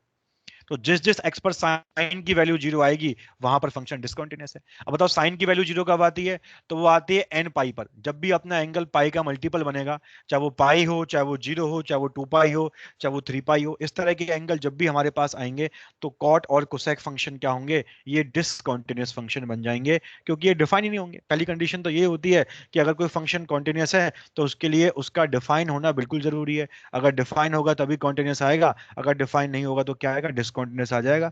तो जब भी एंगल पाई का इंटीग्रल मल्टीपल आएगा तो वहां पर क्या होगा, डिसकंटीन्यूअस फंक्शन बन जाएगा। फिफ्थ पॉइंट लो, अगर तुम्हारे पास फंक्शन है फ्रैक्शनल पार्ट x, या तुम्हारे पास फंक्शन GIF x। ठीक है, फ्रैक्शनल पार्ट फंक्शन आ गया या GIF फंक्शन आ गया। फ्रैक्शनल पार्ट GIF क्या होते हैं अपन सब कुछ पढ़ चुके हैं। तो ये कहां पे होते हैं डिसकंटीन्यूअस, ये डिसकंटीन्यूअस होते हैं इंटीजर्स पे। ये कहां पे होते हैं डिसकंटीन्यूअस, ये होते हैं डिसकंटीन्यूअस इंटीजर्स पे। जैसे अगर मैंने कोई भी इंटीग्रल वैल्यू ले ली, मैंने अगर मान लो कोई भी इंटीग्रल वैल्यू ले ली, मैंने मान लो 1 ले लिया, 2 ले लिया, तो वहां पर ये डिसकंटीन्यूअस है, क्योंकि 1 या 2 पर क्या होगा, इनके LHL RHL और वैल्यू इक्वल नहीं आएंगे। ठीक है, क्योंकि जैसे अगर मान लो मैं 1 ही ले लूं, है ना, मैंने मान लो GIF फंक्शन को ले लिया और मैंने चेक किया कि यार ये 1 पर कॉन्टिन्यूअस है या नहीं है, तो क्या करूंगा मैं 1 पर RHL LHL और वैल्यू निकालूंगा इसका। अगर मैं 1 पर RHL निकालूं तो RHL का मतलब क्या होता है, 1 से हल्के से बड़े नंबर पर वैल्यू कहाँ जा रही है, तो 1.001 टाइप का एलिमेंट लूंगा, उस पर वैल्यू कितनी आएगी, 1 आएगी, तो ये 1 को अप्रोच करेगा।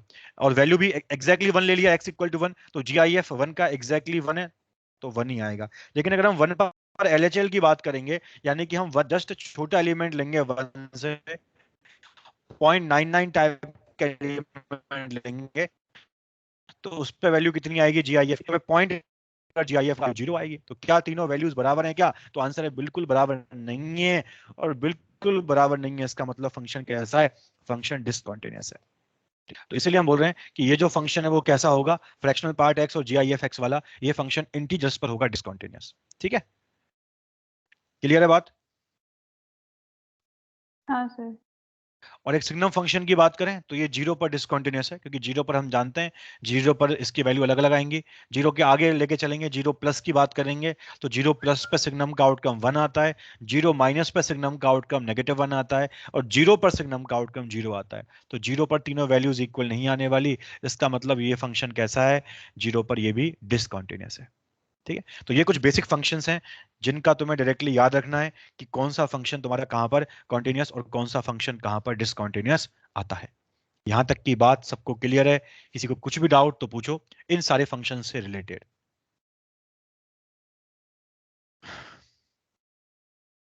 अब तक हमने जो भी बातें करी हैं नहीं इसमें सर। किसी को कुछ भी डाउट है तो पूछो यार, किसी को कुछ भी समझ में नहीं आ रहा हो कहीं पर भी यहां तक, तो प्लीज पूछो। नहीं चलिए, सर। तो ठीक है, फिर आगे बढ़ते हैं। बाकी लोग भी तो बोला करो यार कुछ, 13 बच्चे हैं क्लास में, से 2-3 लोगों की आवाज आती है बस यार। सर। बाकी लोग जो क्लास में हैं, वो भी तो थोड़ा बहुत बोला करो कि सर तुम बस क्लास के अंदर, हाँ बोलो बोलो बोलो। सर मॉडुलस एक्स में वो जो 0 पे देखे तो सर वहाँ पे कॉन्टिन्यूस है, मतलब। कॉन्टिन्यूस है, डिफरेंशिएबल नहीं होगा, कॉन्टिन्यूस तो है ही ना यार, क्योंकि देख अगर हाँ मान ले मैंने मॉड एक्स की बात करी, अगर मान ले मैंने मॉड एक्स की बात करी तो मॉड एक्स का ग्राफ कैसा आता है बता, ये ग्राफ आता है मॉड एक्स का। ठीक है। अगर मैंने x को ले लिया 0 तो वैल्यू 0 आएगी। मैंने 0 प्लस ले लिया तो 0 प्लस का मॉड भी 0 को अप्रोच करेगा और 0 माइनस का मॉड भी 0 को अप्रोच करेगा। ग्राफ कोई ब्रेक थोड़ी आया ग्राफ में, ग्राफ को हमने ब्रेक थोड़ी किया, हमने अपना पेन थोड़ी उठाया, पेन लगातार चलता रहेगा अपना। कब उठाते जब बीच में कोई डिफरेंशिएबल नहीं। डिफरेंशिएबल नहीं है, वो बिल्कुल डिफरेंशिएबल नहीं, वो अपन आगे बढ़ेंगे उस चीज Yes. को। ठीक है, कॉन्टिन्यूस तो है। चलिए ठीक है, क्लियर है बात सबको यहाँ तक, तो फिर आगे बढ़े। Yes sir. तो चलो फिर अब आगे Yes, बढ़ते sir. हैं इसके बाद, है ना। तो अभी हम ये सारा कुछ देख लिया हमने कि कौन कौन से फंक्शन किस किस पॉइंट पर डिसकंटिन्यूअस। ये जो टेबल टाइप की हमने बनाई है, इसमें टेबल है, बहुत सारे फंक्शन जो हैं ये स्टैंडर्ड फंक्शंस हैं, तो मैं याद रहना चाहिए कौन सा फंक्शन कहाँ पे कॉन्टिन्यूअस कहाँ पे डिसकंटिन्यूअस है। ठीक है, तो अब मैं स्टार्ट करने जा रहा हूँ अलजेब्रा ऑफ कॉन्टिन्यूटी। ठीक है, अब हम स्टार्ट करने जा रहे हैं अलजेब्रा ऑफ कॉन्टिन्यूटी। ठीक है, अलजेब्रा के अंदर हम किसकी बात करते हैं?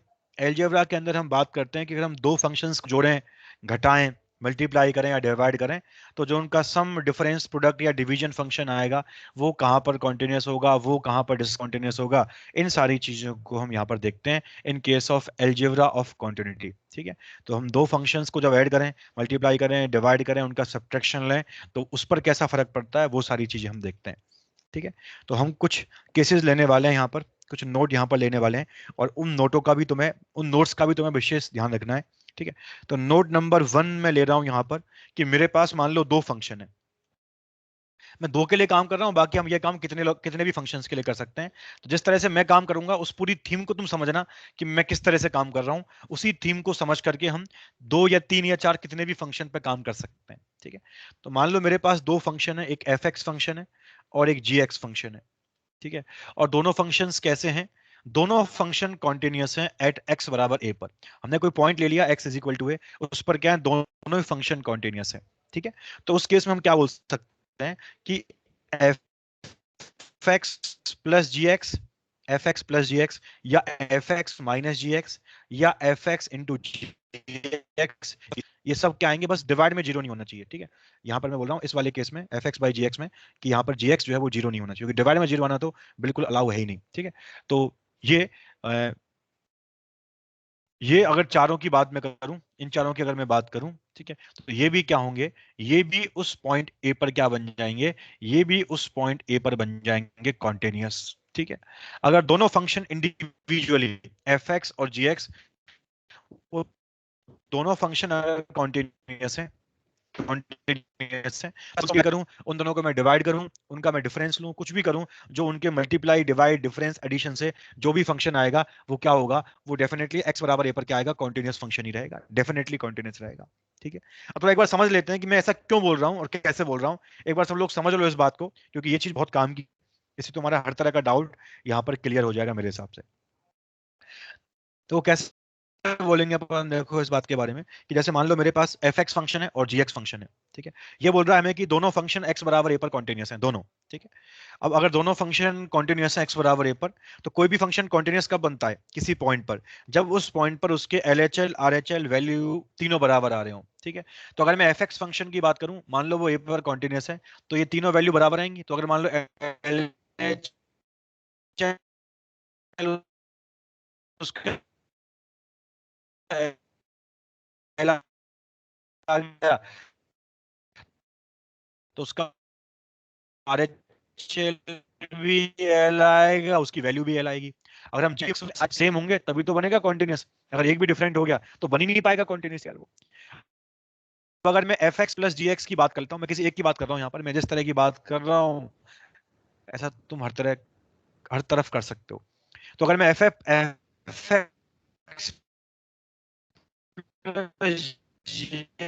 एक्स का एल, अगर हम जी एक्स पर बात करें एच एल की, तो वो जी ऑफ ए माइनस।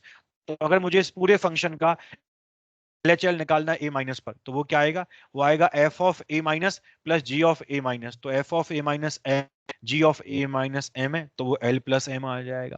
अगर मैं RHL की बात करूंगा x बराबर a पर, इस पूरे फंक्शन के RHL की बात करूंगा, तो वो आ जाएगा f of a plus plus g of a plus. तो f of a plus l के बराबर है, g of a plus m के बराबर है, तो ये भी l प्लस m आ जाएगा।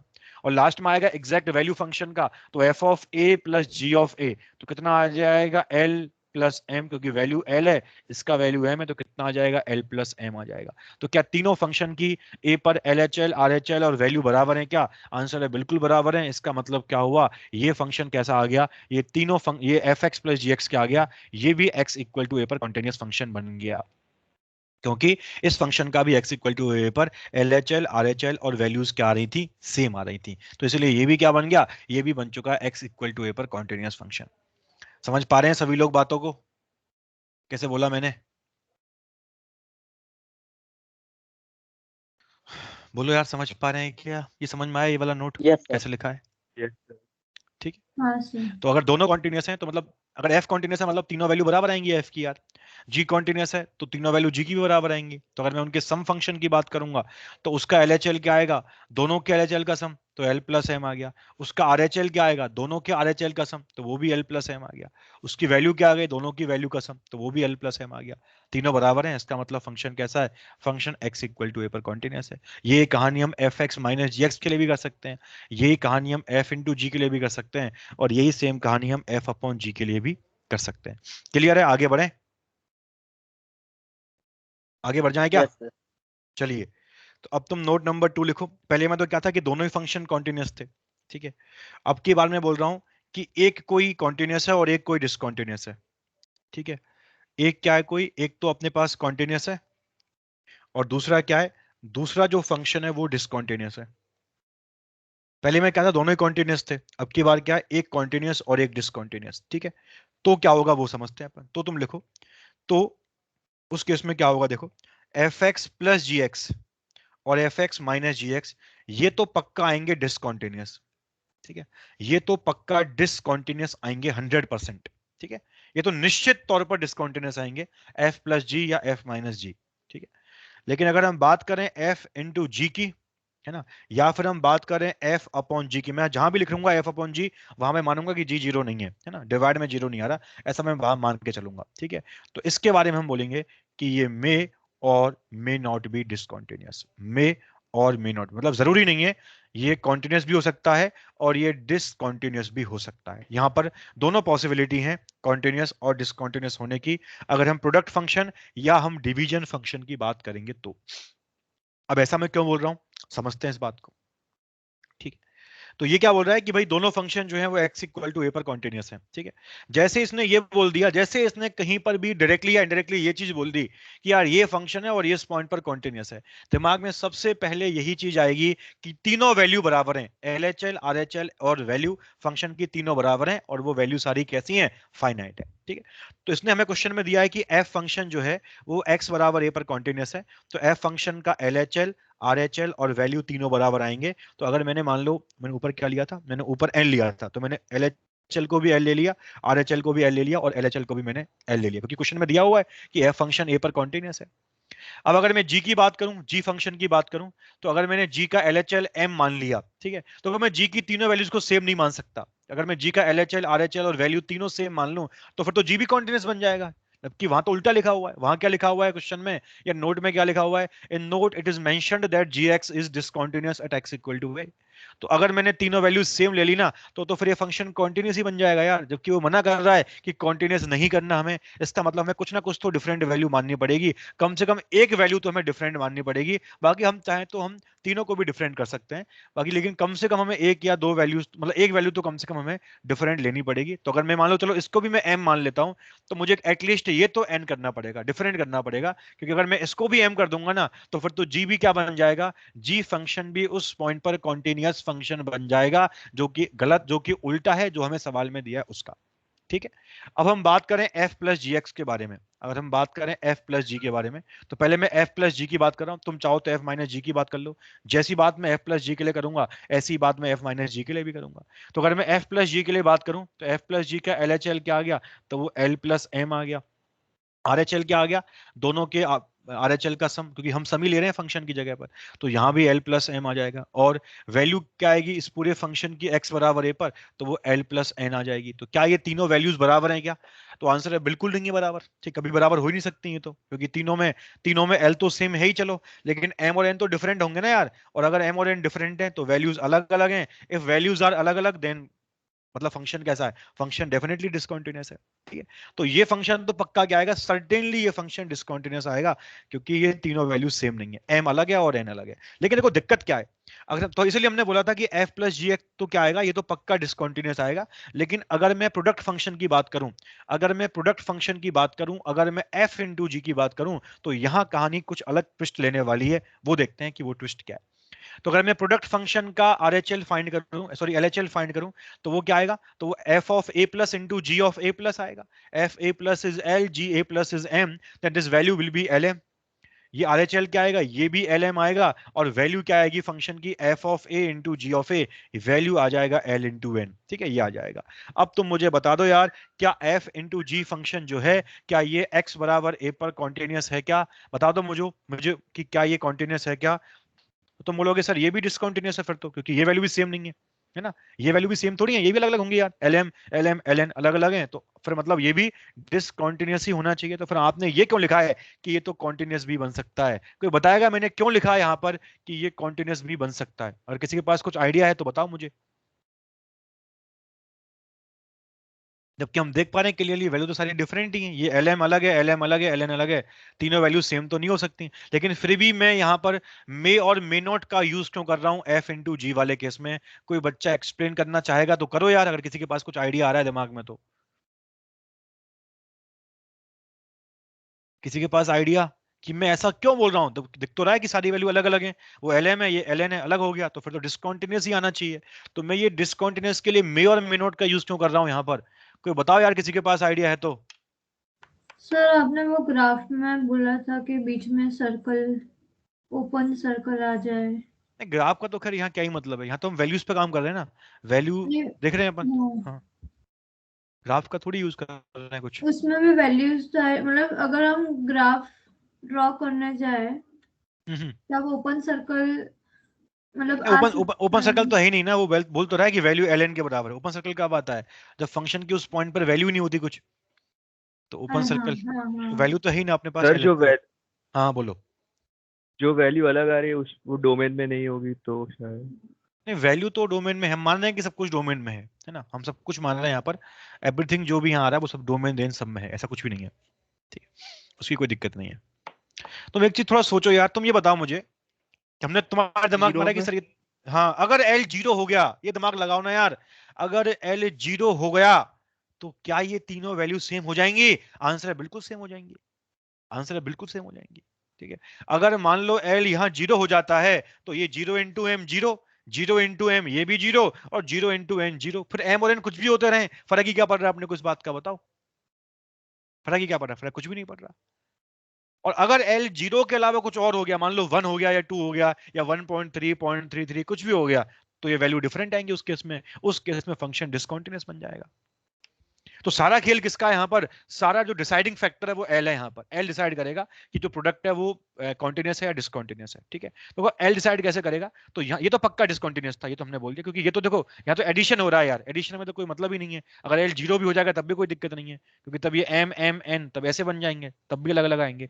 लेकिन यहाँ एल मल्टीप्लाई में है, तो यहाँ हम क्या बोलेंगे कि अगर एल जीरो आ गया, एल अगर जीरो आ गया, और एल क्या चीज था, एल था कॉन्टिन्यूस फंक्शन की वैल्यूज, कॉन्टिन्यूस फंक्शन की लिमिट या वैल्यूज सारी सेम थी, क्योंकि वो फंक्शन कॉन्टिन्यूस था।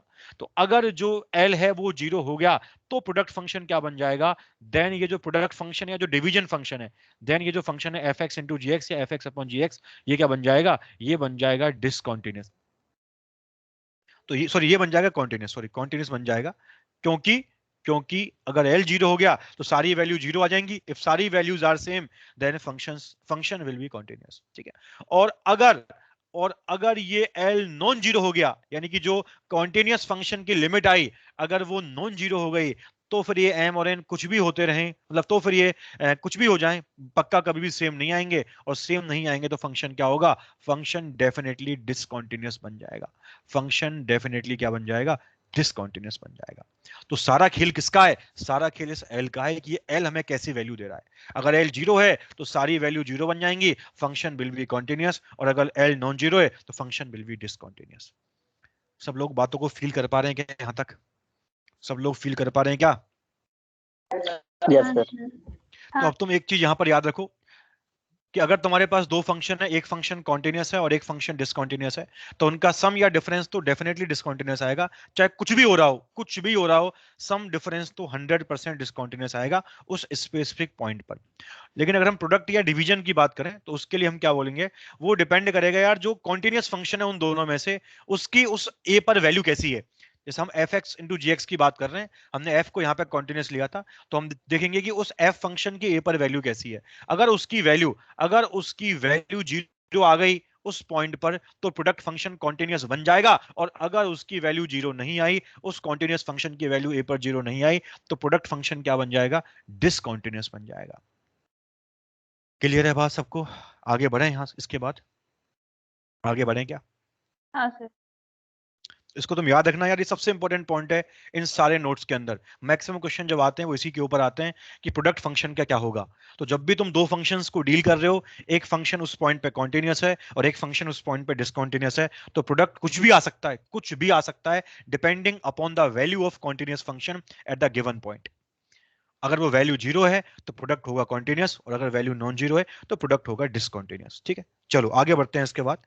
अब तुम लिखो नोट नंबर 3।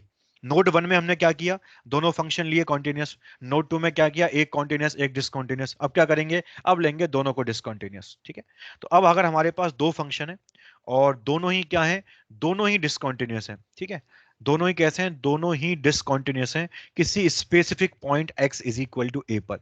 मान लो एफ एक्स भी डिसकॉन्टिन्यूस है और जी एक्स भी डिसकॉन्टिन्यूस है x इक्वल टू ए पर, तो उस केस में दोनों का सम, डिफरेंस, प्रोडक्ट वगैरह, डिवीजन वगैरह सब क्या आएगा बताओ?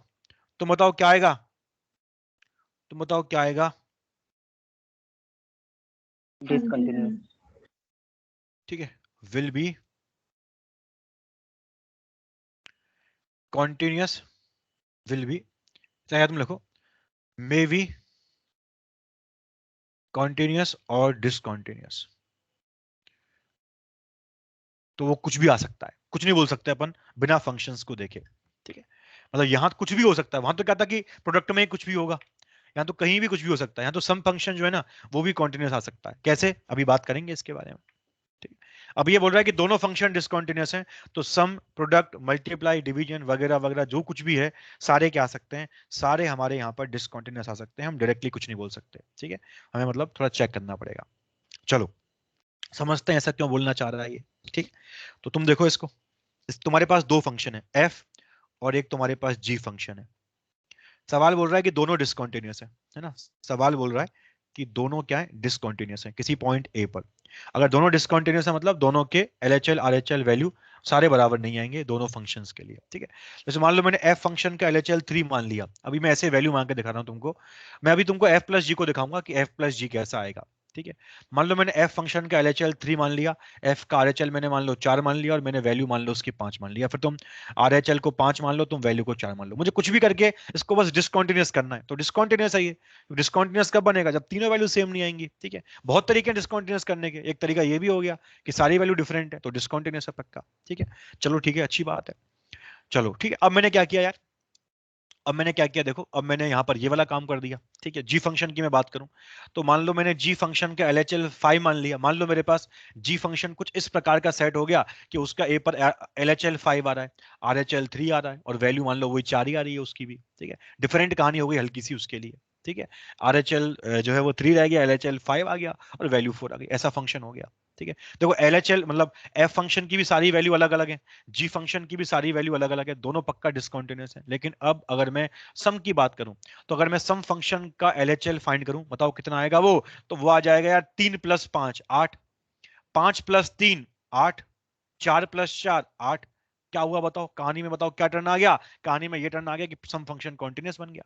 ठीक है, कुछ वैल्यू इस तरह सेट हो गई, वैल्यू इस तरह सेट हो गई कि दोनों इंडिविजुअली फंक्शन डिसकॉन्टिन्यूस थे, लेकिन सम क्या आ गया उनका, सम उनका कॉन्टिन्यूस आ गया। तो बिल्कुल कॉन्टिन्यूस आ सकता है। ठीक है, अगर इस तरह की कहानी हो जाएगी तो। अगर मैंने मान लो इसको थोड़ा डिफरेंट कर दिया, मैंने मान लो इसको जो है 2 कर दिया, तो अभी भी कॉन्टिन्यू, अभी भी डिसकॉन्टिन्यूस फंक्शन है जी तो, जी तो अभी भी डिसकॉन्टिन्यूस ही है यार, कुछ भी वैल्यू रख लो तुम, बस तीनों सेम नहीं होने चाहिए, तो अभी भी डिसकॉन्टिन्यूस है। लेकिन अब ये भी क्या हो जाएगा, अब ये भी डिसकॉन्टिन्यूस बन जाएगा, क्योंकि अब ये वैल्यू कितनी आएगी, ये वैल्यू 6 आ जाएगी, 4 प्लस 2 कितना हो गया, 6 आ गया, तो तीनों क्या हो गई, तीनों अलग अलग हो गई, तो ये भी डिसकॉन्टिन्यूस आ गया। तो यहाँ पर सब कुछ इस बात के ऊपर डिपेंड करेगा कि जो हम वैल्यूज दे रहे हैं ये वैल्यूज किस तरह की हैं, किस तरह की वैल्यूज फंक्शन की आ रही हैं। तो किसी स्पेशल केस में वो कॉन्टिन्यूस बन भी सकता है, इसीलिए हमने लिखा है मे और मे नॉट डिसकॉन्टिन्यूस या कॉन्टिन्यूस। ठीक है, वो डिपेंड करेगा कि उस फंक्शन ने हमें किस तरह की वैल्यू दी है। ठीक है, तो हमें सब कुछ वैल्यू वगैरह निकालनी पड़ेंगी, तभी हम कुछ बोल पाएंगे अगर दोनों फंक्शन डिसकॉन्टिन्यूस आ रहे हैं तो। और अगर एक कॉन्टिन्यूस आ रहा है एक डिसकॉन्टिन्यूस आ रहा है, तो हमने अभी बातें करी थी, जिस तरह की बातें हमने करी थी उस तरह से हम काम करेंगे। ठीक है, ऐसे हम प्रोडक्ट फंक्शन की बात भी कर सकते हैं, उसको भी कुछ भी कर सकते हैं अपन। ठीक है, तो यहाँ सब कुछ इंटायरली इस बात पर डिपेंड करता है कि दोनों जो फंक्शन हैं वो हमें किस तरह की वैल्यू दे रहे हैं। यहाँ हम डायरेक्टली बिना फंक्शन को देखे कुछ नहीं बोल सकते, हमें वैल्यू देखनी पड़ेंगी, उन वैल्यूज के पैटर्न को देख करके ही हम आगे कुछ कमेंट कर पाएंगे कि हमारा जो फंक्शन जिस पर हम काम करने वाले हैं वो किस प्रकार का फंक्शन होगा, कॉन्टिन्यूस या डिसकॉन्टिन्यूस। ठीक है, क्लियर है बात सबको, ये वाली क्लियर है क्या? यस बोलो यार, सर। सब लोग समझ पा रहे हैं चीजों को? ठीक है, देखो यस सर। तीनों तीनों नोट तुम्हें समझ में रहने चाहिए। नोट 1 में हमने बात करी कि अगर दोनों फंक्शन कॉन्टिन्यूस हैं, दोनों फंक्शन कॉन्टिन्यूस हैं तो फिर सब कुछ कॉन्टिन्यूस आएगा। ठीक है, अगर दोनों फंक्शन में एक कॉन्टिन्यूस और एक डिसकॉन्टिन्यूस तो सम या डिफरेंस पक्का डिसकॉन्टिन्यूस आएगा। प्रोडक्ट प्रोडक्ट सबसे इंपॉर्टेंट चीज है नोट 2 में, प्रोडक्ट वाला पार्ट मैक्सिमम क्वेश्चन आने की वहीं से संभावना रहेगी, नोट 2 का जो प्रोडक्ट वाला पार्ट है उसमें से।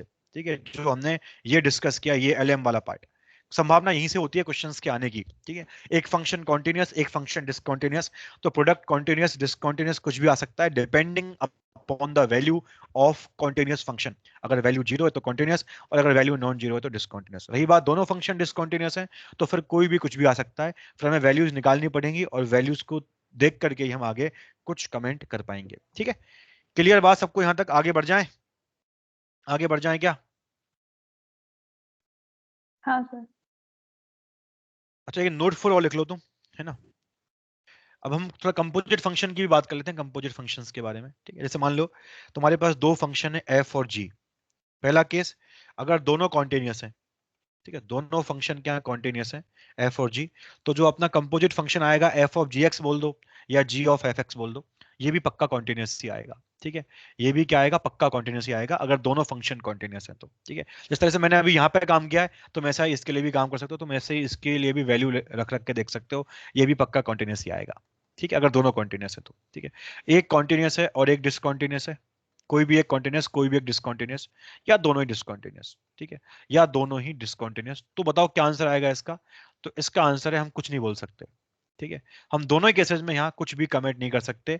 यहाँ पर आंसर क्या आएगा, मे और मे नॉट, मे और मे नॉट कॉन्टिन्यूस, और सेम आंसर यहाँ भी आएगा, मे और मे नॉट कॉन्टिन्यूस। तुम वैल्यूज रख रख के देख सकते हो, जैसे मैंने तुमको अभी यहाँ पर एक्सप्लेन किया है।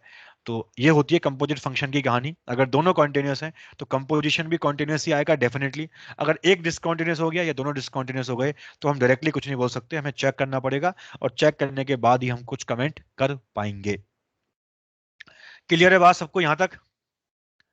क्लियर है क्या बातें? Yes sir. चलिए, यस सर। अब कुछ थोड़े सवाल देखते हैं कि सवाल किस तरह के आते हैं इसके। हाँ बोलो बोलो। सर अगर जी ऑफ एक्स किसी पॉइंट पे डिसकंटिन्यूअस है हाँ हाँ, तो F of G of X भी डिसकंटिन्यूअस होगा पूरा जरूरी नहीं है, जरूरी नहीं है। हो सकता है मतलब। हाँ, मतलब इसीलिए मैंने लिखा है कि मे और मे नॉट बी डिसकंटिन्यूअस। तुमको एग्जांपल लेके दिखाऊं पूरा? सर एक क्वेश्चन करा दीजिएगा बस खाली में। क्वेश्चन तो यार अभी मेरे दिमाग में नहीं है ऐसा, लेकिन तुमको मैं एग्जांपल लेके दिखा देता हूँ कुछ भी। जैसे कि मैं तुमको दिखा देता हूँ यहाँ पर कोई एग्जांपल। जैसे मान लो एफ कॉन्टिन्यूअस है ना, और जी तुम्हारा डिसकंटिन्यूअस है।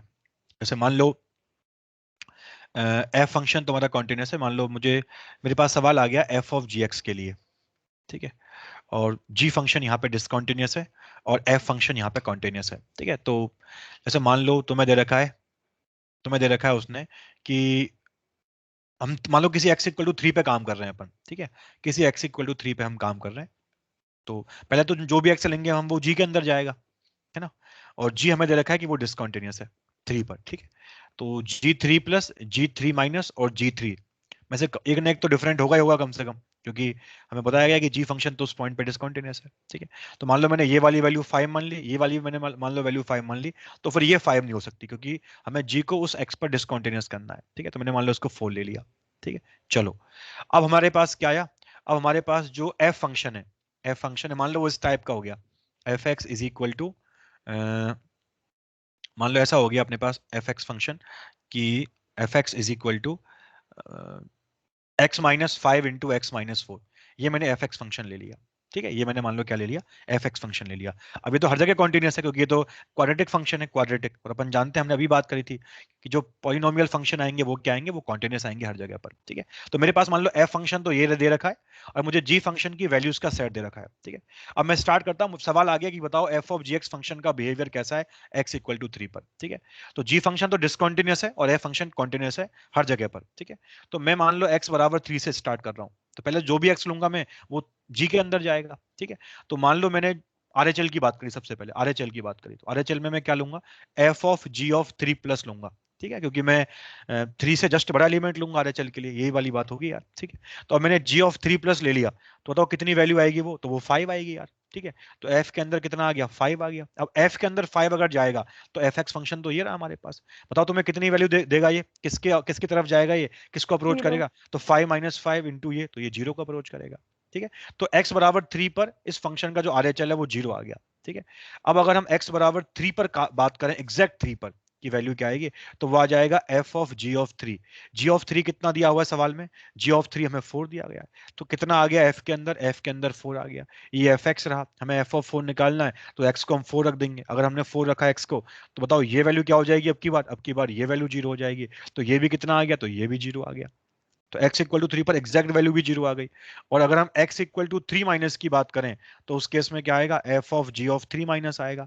अब g ऑफ 3 माइनस किसके इक्वल है, 5 के इक्वल है, तो ये वैल्यू 5 बन जाएगी, तो f के अंदर 5 आ जाएगा और f5 फिर से कितना आएगा, तो f5 फिर से 0 आ जाएगा। तीनों 0 आ गए, फंक्शन कॉन्टिन्यूस हो गया, जबकि g फंक्शन डिसकॉन्टिन्यूस था।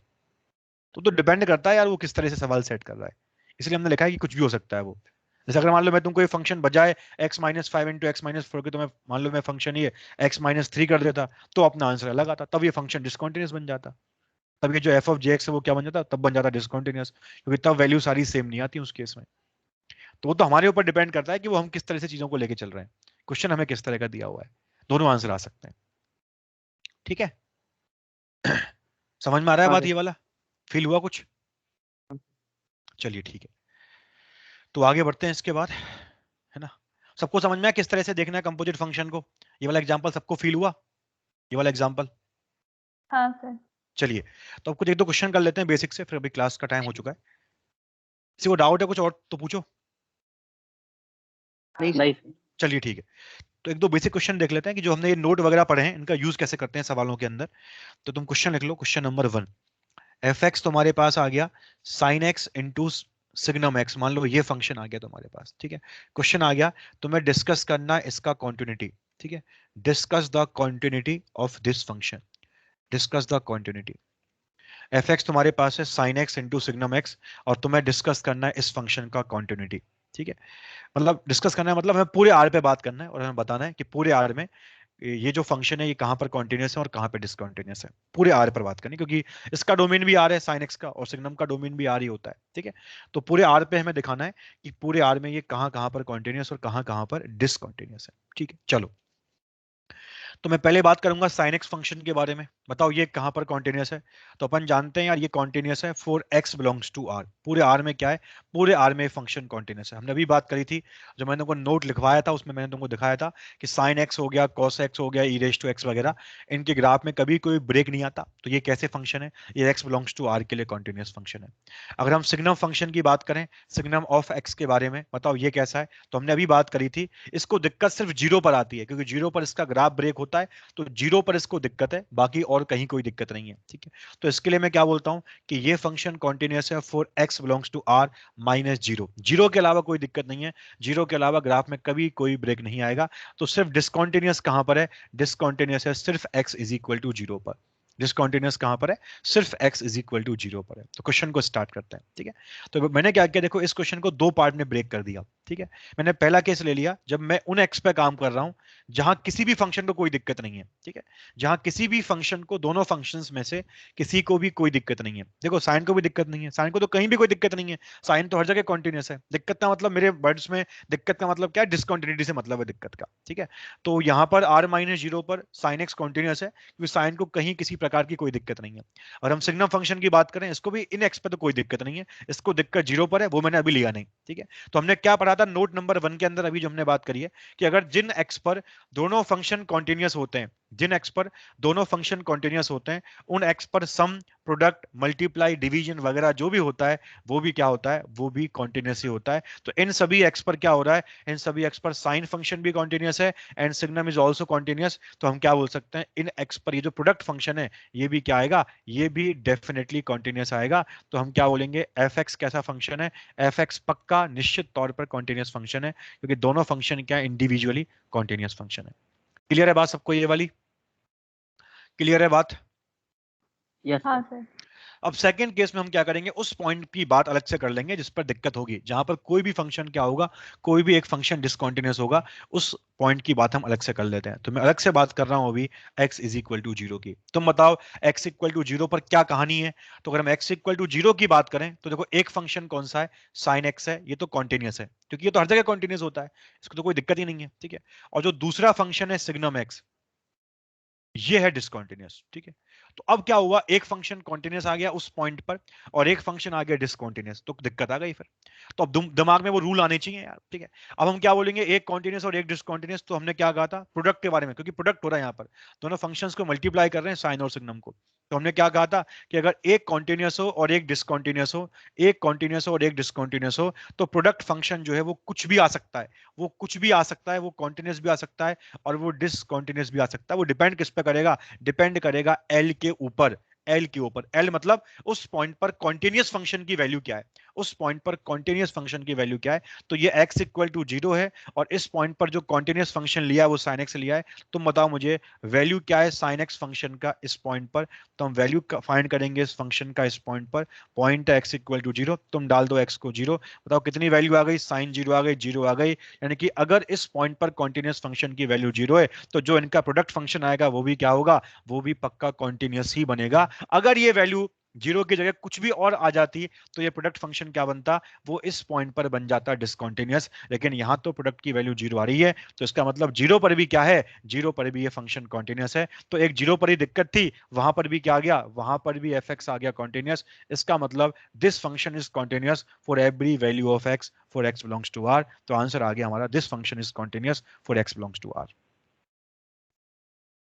कुछ हुआ क्या फील तुम्हें, कुछ हुआ क्या फील यार, ये बताओ मुझे कैसे किया है सवाल को। हाँ सर। समझ में आया, ये समझ में आया केस 2 में हमने x बराबर 0 पर अलग से काम क्यों किया और ये काम ऐसे कैसे कर दिया, वैल्यू कैसे फाइंड करी। क्योंकि हम यही काम करते हैं, हम कॉन्टिन्यूअस फंक्शन का वैल्यू फाइंड करते हैं उस पॉइंट पर और वो वैल्यू अगर 0 आ रहा था तो हमारा काम चल गया। तो हमने बोल दिया कि अपना आंसर क्या आएगा, अपना आंसर कॉन्टिन्यूअस फंक्शन ही आ जाएगा। क्लियर है सबको बातें?